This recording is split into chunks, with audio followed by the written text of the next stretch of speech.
Well, I'm here in Acquisitions Trace, and there is a heated battle that is brewing right now on Capitol Hill and in small businesses all across this country. Democrats and unions are pushing hard for something that everyone needs to be aware of. It is called the Employee Free Choice Act. You've also heard it referred to as card check. It calls for three major changes, roughly. There's a couple more, but three big ones about how the unions operate. Republicans have major concerns with this bill, which would end a worker's right to a secret ballot. If the union comes in and they want to unionize your company, you no longer would have the right to vote secretly on whether or not you wanted it. It would also impose higher penalties on employers who violate labor laws.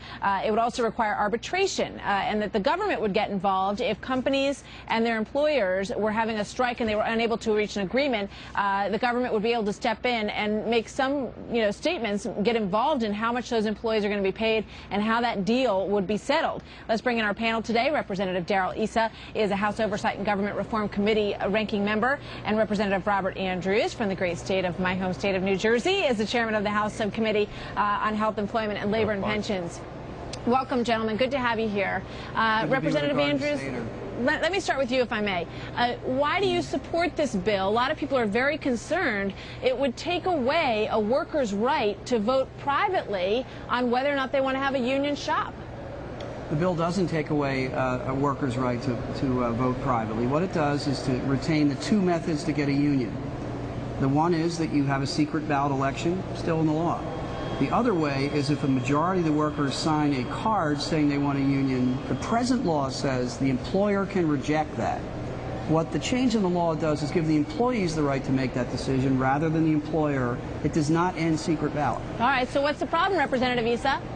Well, first of all, it does. That card check system would be, in fact, an open ballot system, one in which there would be great amount of pressure to sign on, and anyone who hadn't signed on would be known by the union. So what you're really doing is tabulating to get an outcome, and you're doing it in public and then claiming that you could still have a secret ballot.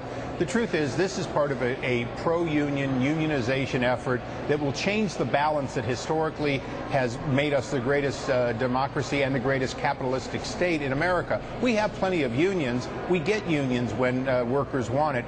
This would simply cause you to have unions virtually everywhere. You know, in France, there's a union of college students. Well, in this case, that may be a goal, but it's not one that we would want to have.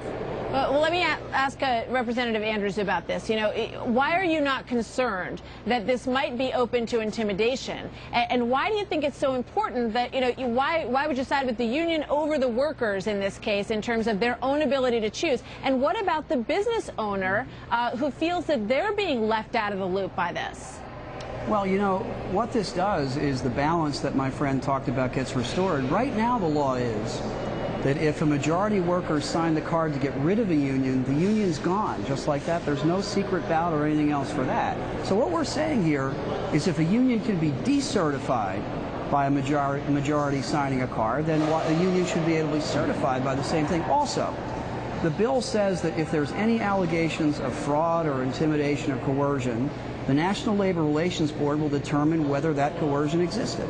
And if they find that the coercion existed, then there's no union. I think it's a very fair process. Well, let's talk about that, Representative Issa, because this also is another what many small businesses at a time when, a lot of them are strapped and a lot of them wish they could hire more employees, but they can't because of a lot of other things that are going on. This is going to make it very tough for small businesses to function, especially if they end up with unions pushing their salaries higher. They might have to lay people off. Well, it's not only salaries, it's work rules, it's all the things that have made General Motors, Ford, and Chrysler the companies they are today, which is bankrupt when competing against foreign competitors, even when making in America.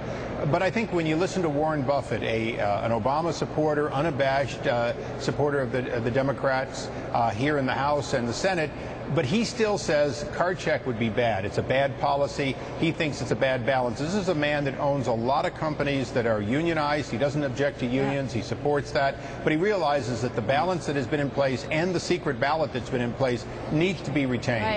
George, I have great respect for Mr. Buffett, but just last week he said he made a lot of mistakes last year. I think his opposition to this is a mistake. He still beat the market in a down market. George McGovern is also against card check, and as are a lot of union members from what we're hearing. We'll see how this pans out. Representative Andrews and Representative Issa standing next to each other right there. Not going to duke it out in the halls. No, not at all. Thank you, gentlemen. Good to have you here. Trace, back to you. We got a bunch of breaking news.